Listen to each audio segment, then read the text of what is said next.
তারা বড় একটা কথা বলে কি, ধর্ম যার যার রাষ্ট্র সবার, কুফরি কালাম, শেষ, দিন থেকে একেবারে খারিজ। ধর্ম যার যার রাষ্ট্র সবার, অথবা রাষ্ট্রীয় আইন থেকে ইসলামকে আলাদা করা। তো মানে তাদের অর্থনীতি, তাদের দণ্ডবিধি, তাদের দেশ চালানোর নিয়ম, এইগুলো সম্পূর্ণ ভিন্ন একটা ব্যাপার। তাদের কাছে আইন মানুষ পার্লামেন্টে বসে তৈরি করতে পারে। তাদের কাছে হালাল এবং হারাম হলো জনগণ যা চায়, সংসদে যা পাশ হবে, এটা হলো তাদের কাছে শরিয়ত। প্রিয় ভাইরা, এটা এমন একটি মারাত্মক ব্যাপার, যে কেউ 5 ওয়াক্ত নামাজ পড়বে, আল্লাহর আসমা ও সিফাতকেও স্বীকার করবে, সে হয়তো কুফরদের সাথেও বাড়া করে চলবে, কথার কথা, কিন্তু যদি তার এই বিশ্বাস থাকে যে সংসদে মানুষ আইন পাশ করতে পারে, হালাল হারামের ক্ষমতা দিতে পারে, শেষ দিন থেকে সম্পূর্ণ সে খারিজ হয়ে গেল। সে একাধিক নাওয়াকিদ ইসলামের সাথে জড়িয়ে পড়লো। এবং জেনে বুঝে যদি কেউ এই সমস্ত দল মত পথকে সাপোর্ট করে, তাহলে সর্বনাশ, শেষ, একেবারে শেষ। এখন আমরা এমন تفكر هل أنت تبت إلى الله توبة نصوحا تنفعك عند الله أو لا؟ بسم الله الرحمن الرحيم. من اعتقد أن بعض الناس يسعه الخروج عن شريعة محمد صلى الله عليه وسلم كما وصي الخضر الخروج عن شريعة موسى عليه السلام فهو كافر. আলহামদুলিল্লাহ ওয়াসসালাতু ওয়াসসালামু আলা রাসূলিল্লাহ, আম্মা বা'দ।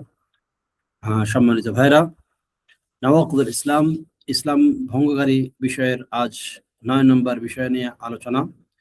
যেমনটি লেখক রাহিমাহুল্লাহ বলছেন, মান ই'তাকাদা আন্না বা'দান নাসি ইয়াসআহুল খুরুজ আন শরীআতি মুহাম্মদ সাল্লাল্লাহু আলাইহি ওয়াসাল্লাম কামা ওয়াসি'a আল-খাদির আল-খুরুজ আন শরীআতি মুহাম্মদ সাল্লাল্লাহু আলাইহি ওয়াসাল্লাম ফাকাদ কাফার। যে ব্যক্তি এই ধারণা করবে যে উম্মতে মুহাম্মাদের মাঝে কোনো ব্যক্তি ইসলামের শরীয়ত থেকে বের হতে পারে, যেমনটি মুসা আলাইহিস সালাম এর শরীয়ত থেকে খিদির বের হয়েছিলেন, তো সে ব্যক্তি কাফের। প্রিয় ভাই, আজকের আলোচনা খুবই গুরুত্বপূর্ণ বিষয়, খুবই মারাত্মক বিষয়, যে মুসলমান হওয়ার পরেও, মানে ইসলামে আসার পরেও যে ব্যক্তি ইসলামের কোনো জিনিস থেকে, ইসলামের শরীয়ত থেকে নিজেকে বের করে নেবে, ইসলামের শরীয়ত থেকে নিজেকে আলাদা করে নেবে, এমন যদি কারো ধারণা থাকে, এমন যদি কোনো কথা বা কাজ কারো দ্বারা সংগঠিত হয়ে যায়, তাহলে সে ইসলাম থেকে বের হয়ে যাবে। ইসলামের শরীয়তকে না মানার কোনো প্রবণতা, ইসলামের শরীয়তকে অ্যাভয়েড করার কোনো জিনিস যদি কারো মাঝে দেখা যায়, তাহলে সেটা মারাত্মক ব্যাপার। বাহ্যত যদিও সে নিজেকে মুসলমান মনে করে, নিজেকে দিনদার বা নিজেকে আল্লাহওয়ালা, আল্লাহর ওয়ালি, অথবা নিজেকে একজন যোগ্য দেশের নাগরিক, একজন উপযুক্ত ব্যক্তি হিসেবে নিজেকে দেখায়, তবুও সে দিন থেকে বের হয়ে যাবে।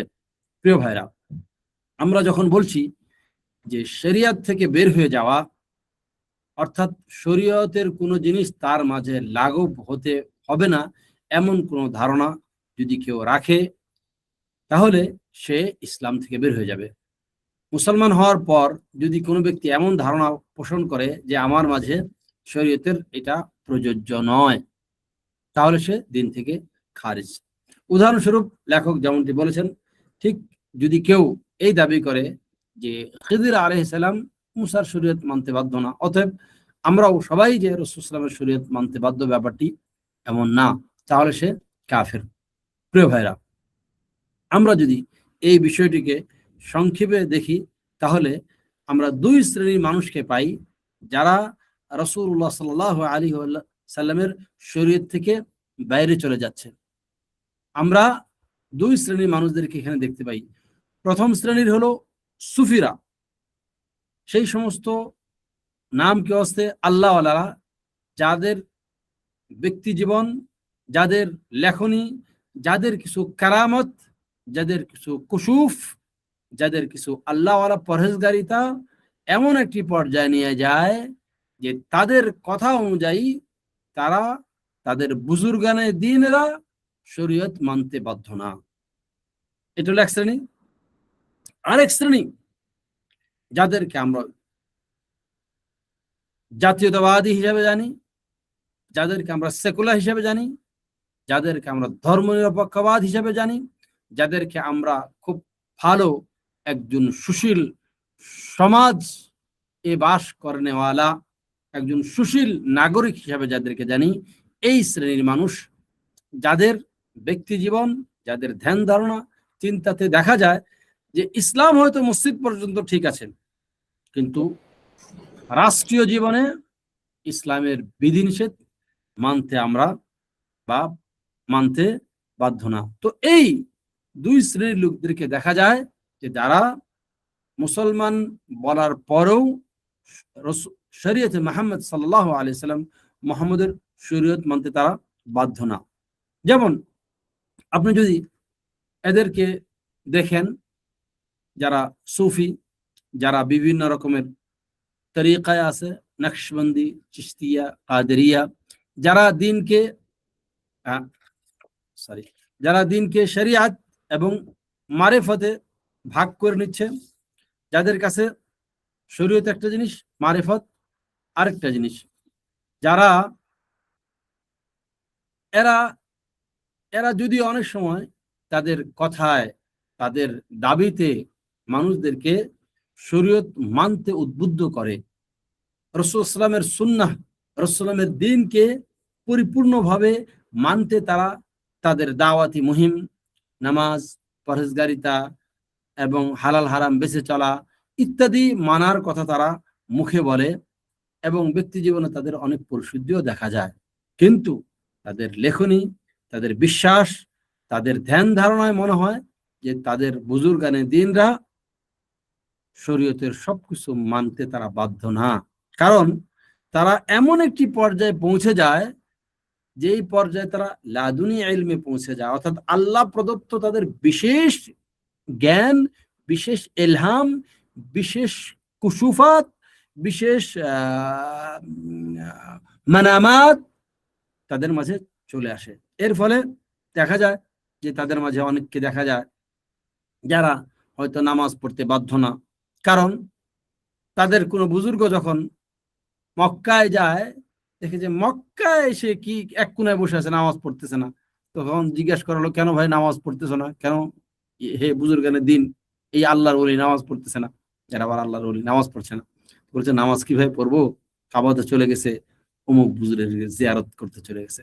কাবা চলে গেছে কোথায়? কোন বুজুর্গের জিয়ারত করতে। তো এই যে তাদের মানে দিন থেকে নিজেদেরকে আলাদা করা, তাদের বিভিন্ন কুশুফাত, মানামাত, তাদের কেরামাত ইত্যাদি দেখে মনে হয় যে এরা শরীয়ত মানতে বাধ্য না। এক মানে এশার ওযুতে নামাজ পড়ছে, কিসের? ফজর এর নামাজ পড়ছে। কোথায় শরিয়াত, কোথায় রাসূলের সুন্নাত, কোথায় দিন? বনে জঙ্গলে বছরের বছর তারা না খেয়ে থাকতে পারতেছে, গায়েবী ভাবে তাদের খাবার আসতেছে। কোথায় রাসূলের জীবন, কোথায় রাসূলের পেটে পাথর বাঁধা, কোথায় তাওয়াক্কুলের জন্য তাদের কিছুই লাগে না, তারা পানির উপর দিয়ে চলে যায় তাওয়াক্কুল করতে করতে, ইয়া জুনাদ ইয়া জুনাদ বলে নাউযুবিল্লাহি মিন যালিক তারা পার হয়ে যাচ্ছে। অথচ রাসূলুল্লাহ সাল্লাল্লাহু আলাইহি ওয়াসাল্লাম যুদ্ধের জন্য বর্ম পড়ছেন।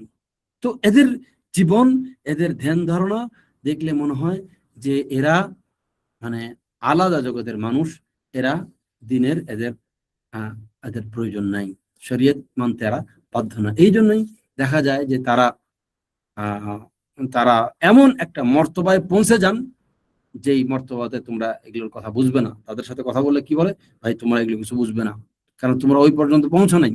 তাদের ওলিরা কিভাবে জিকির করে, হাত পা বিভিন্ন জায়গায় চলে যায়, এটা আবার তারা দেখে। এই প্রবণতার লোক যারা, এদের সংখ্যা বিরাট, এদের লেখনী ভরে আছে। অতএব আমরা বর্তমানে নওয়াকিদুল ইসলামের শেষ পর্যায়ে চলে এসেছি। এটা খুবই গুরুত্বপূর্ণ বিষয় যে আকীদার বিষয়গুলো আমরা যত মেহনত করে পড়বো, যত বোঝার চেষ্টা করব, তত ভিতর থেকে জঙ্গল বের হয়ে আসবে, তত দিন শাখা যাবে, তত ঈমান পরিষ্কার হবে। অতএব আকীদার বিষয়গুলো অল্প কিছু শুনে ক্ষান্ত যেন আমরা না হয়। দু একটা কিতাব পড়ে যেন আমরা শেষ হই। আমরা হয়তো একটি কিতাবের ব্যাখ্যা পড়লাম, কিন্তু নওয়াকিদুল ইসলামের আরো বহু ব্যাখ্যা রয়ে গেছে, যেগুলো আমাদের পড়া উচিত। প্রিয় ভাইরা, সারা জীবন আকীদার জন্য দেওয়া উচিত। প্রিয় ভাইরা, এটা হলো একদিক। আরেক দিকে আমরা যখন যাদেরকে সেকুলারদেরকে দেখি, তাদের যে অবস্থা, তাদের যে চিন্তা, সেটা কিন্তু মারাত্মক।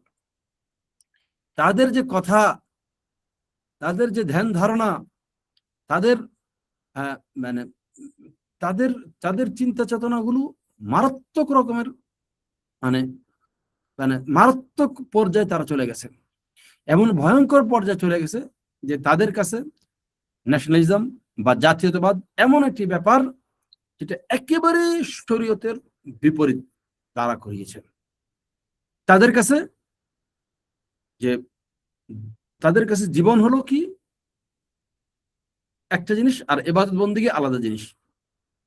তারা ধর্মনিরপেক্ষবাদ, জাতীয়তাবাদ, বিভিন্ন মতবাদের নামে ইসলামকে এমনভাবে ভাগ করেছে যে যে যেমন তারা বড় একটা কথা বলে কি, ধর্ম যার যার, রাষ্ট্র সবার। কুফরি কালাম, শেষ, দিন থেকে একেবারে খারিজ। ধর্ম যার যার, রাষ্ট্র সবার। অথবা রাষ্ট্রীয় আইন থেকে ইসলামকে আলাদা করা। তো মানে তাদের অর্থনীতি, তাদের দণ্ডবিধি, তাদের দেশ চালানোর নিয়ম, এইগুলো সম্পূর্ণ ভিন্ন একটা ব্যাপার। তাদের কাছে আইন মানুষ পার্লামেন্টে বসে তৈরি করতে পারে।